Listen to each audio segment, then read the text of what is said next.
JNTH B Pharmacy రిజల్ట్స్కి వచ్చేసరికి 4-1 B Pharmacy results మాత్రమే declare చేశారు.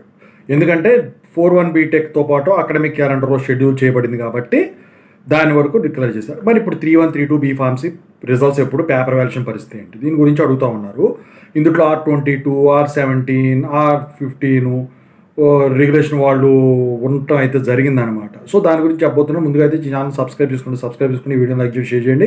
మీకు ఆ డౌట్స్ ఉంటే కాల్ మీ 4 యాప్ ఐడీస్ వచ్చేసరికి తెలుగు ఇంజనీరింగ్ ఎడ్యుకేషన్ టెలిగ్రామ్ ఛానల్లో ఉన్నాయండి. సో దాంట్లోకి కాల్ చేయొచ్చు, దాంట్లో కూడా జాయిన్ అవ్వండి.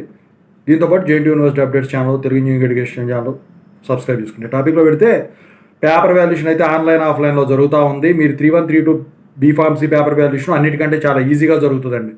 మీకు బీటెక్ కూడా కంపేర్ చేసుకున్నట్టయితే 3-1, 3-2 బీటెక్ పేపర్ వాల్యుయేషన్ బాగా ఈజీగా జరిగిందండి.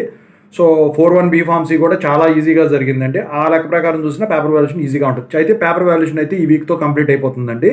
So next week marks entry update చేసిన, సో ఈ మంత్ ఎండింగ్ కానీ మే ఫస్ట్ వీక్ నాకు తెలిసి అయితే ఈ మంత్ ఎండింగ్ లోపు మీకు రిజల్ట్స్ అయితే డిక్లేర్ అయిపోతాయి. నేను అనుకోవడం ఏంటంటే ఈ మంత్ 28th, 29th కల్లా మీకు ఈ 3-1, 3-2 బీఫార్మసీ రిజల్ట్స్ అయితే డిక్లేర్ చేసేదానికైతే ఛాన్స్ ఉంది.